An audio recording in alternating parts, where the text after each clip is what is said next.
Elbridge Cap Bates, United States Army Air Corps, United States Air Force, World War II, Korea, and Vietnam.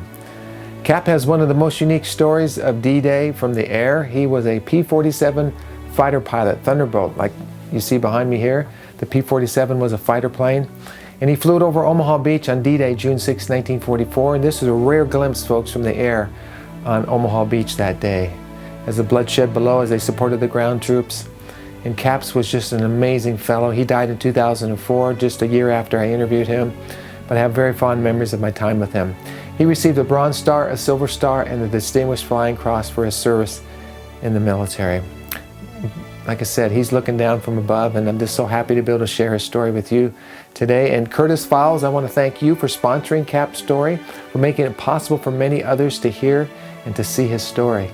Thank you, sir. You have a great website, mustangs.com, and I just thank you for your patriotism.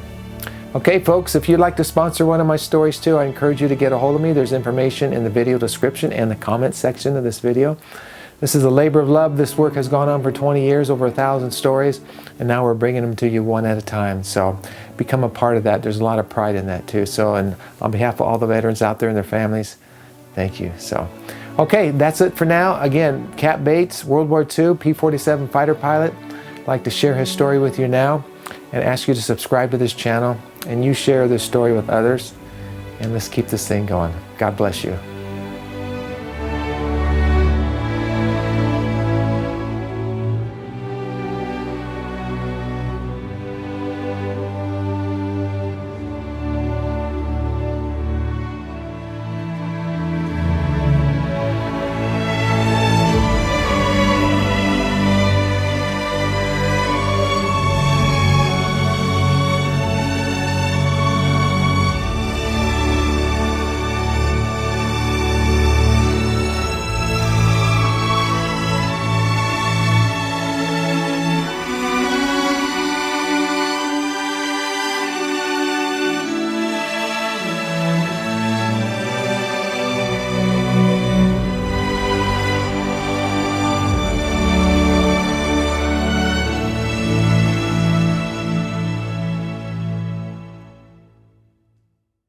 We had a few more close support missions. We had done a lot of those. One of our favorite trips was going after the trains, and we'd catch a train running down the track with the steam up, and we'd attack him, and even our 50 caliber machine guns. And by the way, we had 4 50 caliber machine guns in each wing, each of the 2 wings, and 8 50 calibers is a lot of power, and we have knocked the trucks off the road. One time we have a film that came out and it showed the bullets following this German, hopefully a German, riding a motorcycle down a road, and just as the bullets almost got to him, there was a road off to the right and he took that. And we sort of felt good for him for being smart enough to get out like that. Do me a favor. The focus of this, slow it down. Tell me about that invasion fleet. On the phone you told me it was just the most incredible thing. So tell me that whole story again. 3 o'clock in the morning. A lot of this is what I wrote there, what we were pretty much describing. Right, just tell it for the camera though, so we know. Okay. We took off at 3 o'clock from Woodchurch, England on D-Day, and we didn't know it was D-Day until we went to our briefings, and then when we went to our airplanes, all of our airplanes had white and black stripes painted on them, and that was to signify to anybody that we were on the correct side, and on D-Day, friendly forces. And we took off at a little after 3 after we were briefed, and flew in the dark. It was a black, moonless night, and finally, as we were going out over the water, over the channel, we began to become involved in the cumulus clouds or stratus clouds, and it was more difficult, but it was okay. We kept our formations, and as we were probably couldn't have been more than 10 to 15 miles away from the landfall out when I heard the conversation of one pilot calling another. You're saying, "Jim, you're turning to the right." And then a little louder, "Jim, you're turning your airplane to the right." Well, Jim was not acknowledging what this being told him, or else he was just paralyzed with it because he never did turn to the right. So I watched in that direction, and I watched. We were about at least 12,000, 15,000 feet when I just saw this huge flash when his airplane struck the water, and he was killed, of course, instantly. And that was vertigo. Vertigo was real easy to get in when you did a lot of flying in bad weather, especially. So Keep looking at me here. Keep going. You're doing good. We pressed on, and then my leader tried to get us over the beachhead, but the Navy wouldn't let him. Boy, they were laying it down to something off of him. And he, in a very shaky voice, was telling them who we are, and we're going to head now for Le Havre. So we headed for Le Havre, which is to the east, and a bit more out of the range of the battleships and all the cruisers and everything that was firing at us. And we never did see one enemy aircraft while we were on that patrol. And when it became daylight, where you begin to see the ground and see the area around you, then our relief came in, and we turned around and headed back for England, and our base was in southeast England. And our Tell me about you got to tell me. You said, well, tell me when you first saw the invasion fleet, what, you said it was just the most amazing thing. Tell me that again. As we turned back and headed back for Woodchurch in England, our base, the clouds had broken up enough so we could see through some holes in what was below, and what was below us was unbelievable. It was just hundreds and thousands of boats of all size headed for the same direction, the Normandy beaches, and it was a sight I'll never forget. And we, of course, kept going our way to get back. We often wondered how many of them made out okay, and how many more there were to go across that had not crossed as yet. It was just a tremendous sight that we saw, and we had no problem getting back, finding our base, and landing. One of our fellows thought that while we were on the way over to Le Havre, getting away from the beachhead air fire, anti-aircraft fire, one of our fellows called, and he says, Cappy, there's a night fighter behind me, night fighters.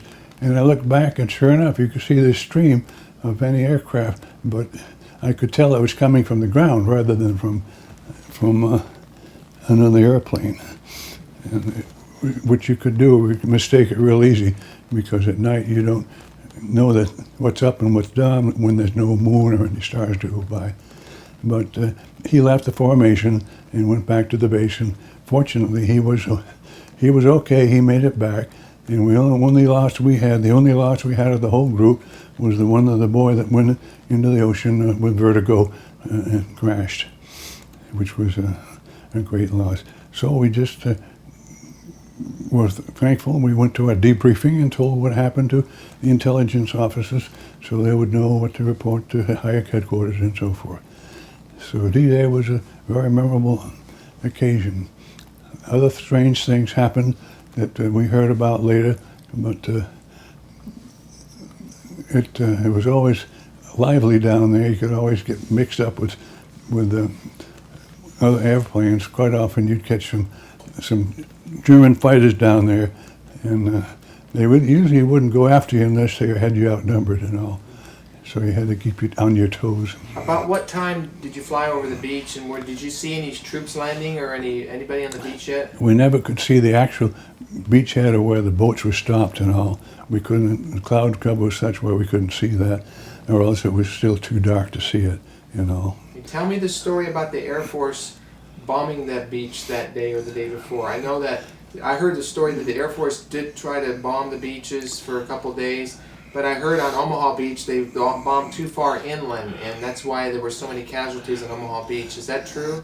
I don't know. We didn't hear anything about that ourselves. The only thing we were involved in or heard about was what our own outfit did. There were just too many outfits going on for anybody to pass word to others on a very realistic or provable basis. Do something for me here. I just had a thought. Tell me what would have happened if you guys would have encountered German aircraft in the area over Omaha Beach. Tell me what would have happened. Just pretend what would have happened. Well, if we had encountered some aircraft at Omaha Beach. We did not have any bombs on us. We were strictly equipped with machine gun bullets, and we would have attacked, going after them if they had gone after us. We would end up in dogfights with them, chasing them out of there so they wouldn't be strafing our troops down below. But we didn't see any in our case, and didn't get involved in that type of fighting at that time. Okay, now you took off that morning from an aircraft carrier? No. From England? This was from our Woodchurch, a little Pierce planking runway they had built for us to land at a little town called Woodchurch. That was in Kent County in southeastern England, not too far from Dungeness at all. Okay. Do me a favor. Tell me what happened before you took off, your briefing session, what your commanders told you might happen. I mean, were you fearful? Were you just focused on your mission? Were you praying? Tell me what was in your mind when you were taking off going towards Omaha, because you didn't know you were going to meet anybody. Well, when we got down to our briefing, we had a real fast and furious breakfast of the usual powdered eggs and fake coffee and stuff. But we got something on our stomachs and went to our briefing. And at the briefing then we noticed that the airplanes had been painted, and we were told it was D-Day, and they told us what our mission was going to be. We were going to go in such and such a place, such and such a time, and cover the area for any enemy crafters to keep the landing forces covered from the air. And that's what we did. And we went on down over there, and the only real incident that we were involved in was hearing poor Jim when he got vertigo and died on the way down there. And as far as the beachhead was concerned on that day, we came out of there otherwise pretty clean.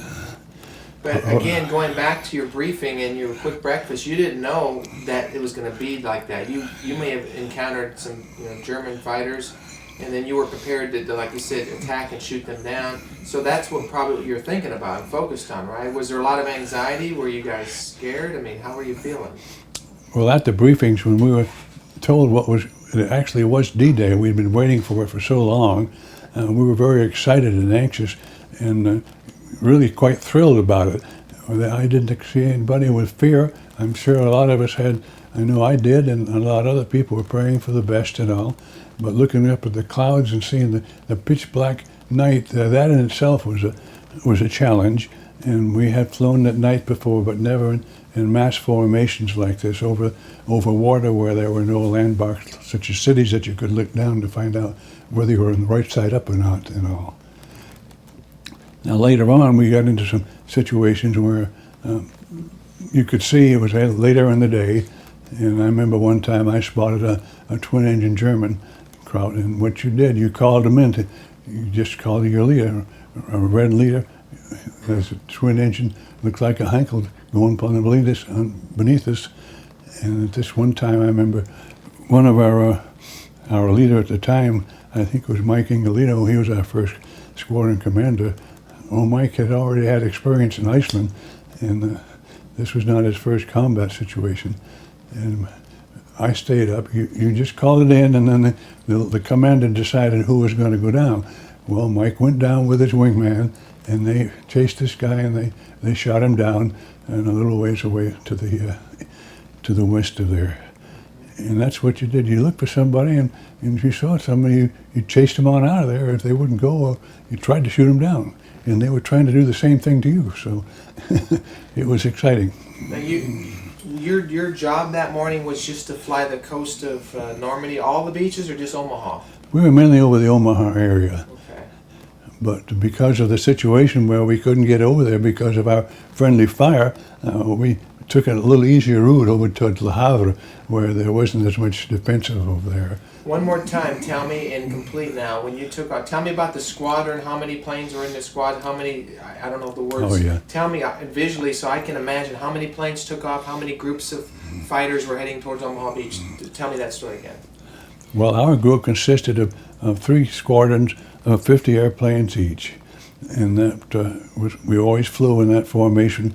When early in the war, when we were out on fighter sweeps or going to do some escort work for bombers and all. And that was the same type of formation we flew that morning.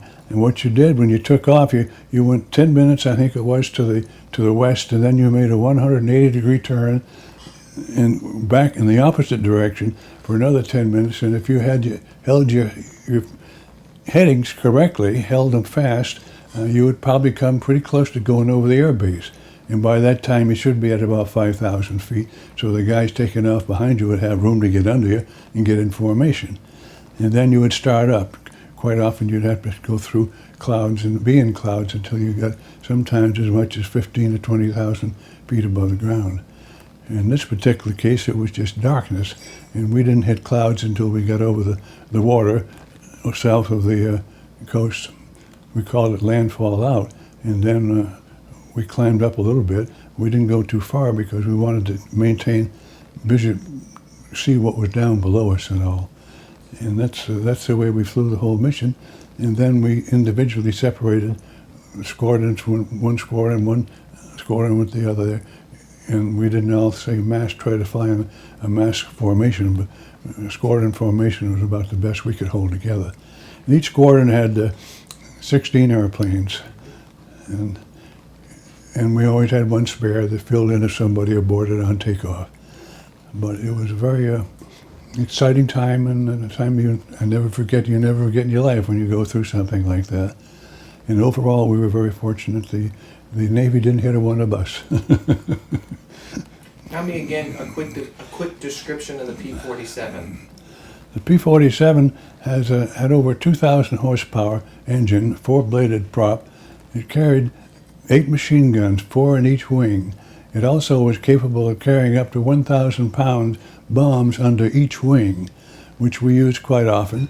And we had various loads. We carried mainly high explosive bombs. We never did get any rockets in our group, but some P-47s did get rockets, and they were, I understand, very, very accurate and fun to fire. We always were disappointed because of all the groups there were dozens and dozens of P-47 Thunderbolt groups over and operating out of England.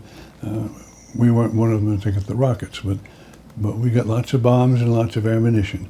The ammunition was loaded in a way where the way you could tell if you were getting near the end of your loads on your guns, there'd be a spout of incendiaries would go out, and you could see the lights from them, and that told you, well, you better get ready to stop shooting or change your suit, change your positioning or something, that you were about ready to run out.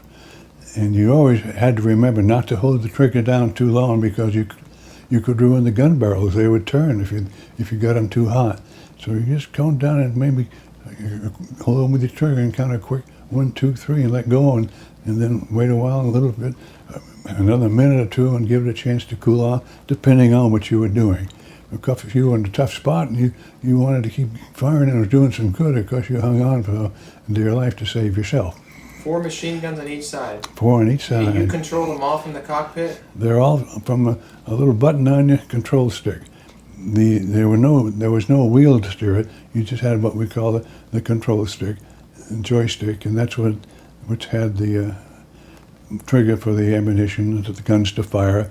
And at the same time that your guns were firing, there was a camera mounted in the right side of the wing, close to the fuselage, which, if it were working correctly, would record on film your bullets going out and what you were shooting at and what you hit.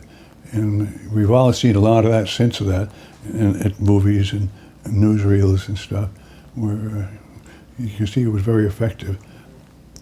I never happened to have one come out myself. Now, you were able to reload from the cockpit, or you couldn't reload? Once you're out, you're no, out? Once you had them out, your guns were empty, you quit firing and look for somebody to get under with. The one thing that was always, I never could quite figure it out, it was just one of those things that happens and there's nothing you can do to change it. But if you get in a dogfight with an enemy, before you get into it, you're all flying along in nice formation, and then someone's on your tail, and you say, get in a scrap with him, maneuvering around, and then you fight your damnedest. Sometimes you win, sometimes you lose, but when you get through, you look around for someone whose wing you can get on and get some help, maybe like one time I had my canopy shot off of it, and I lost all my hydraulic fluid and oxygen. I was looking for someone to tag along with to get back home, to show me back home. Well, you can't find a single airplane anywhere in the sky when something like that happens. At least I never could after a scrap like that. You just got on your own. Well, I was lucky. I knew where I was and knew about how far I had to fly to a base strip to land in London. And my old P-47, even with no hydraulic fluid, which meant no brakes, that little dirt runway on Pierce planking, it stopped before we got to the end of it that day. Tell me how what's the Thunderbolt? Is that part of the name of the plane, or what's that? That's the name of the plane. Okay, P-47. It was the P-47, literally. Yeah, it was wonderful. We loved the airplane because it could take a lot of abuse, a lot of damage, and still get you back home. One mission I remember, I came back, and one of the guys said he wanted to bail out, and I asked him why. He said his cylinder head temperature was way up over in the red. And I told him, well, get ready to bail out in case something else happens and you lose your power. Well, he flew that airplane all the way back to a base and landed it. And we looked at the engine after we landed and got out of the airplanes, and the bottom cylinder was hanging loosely right down below the rest of it. I mean, that's a Pratt & Whitney engine, and we just love them. Well, I think you pretty much covered it. Is there anything else you want to add? I mean, as far as what I wanted to hear, you shared it really good. Is there anything else you wanted to add to this? I got a couple more minutes on tape left if you want. I could only tell you some things that were rather sad, which I would rather not tell. That's because fine. of families and all. Well, I'm comfortable with that. I think you covered Okay. it all. I think you covered it all. If you could find me a couple old pictures of yourself, that would be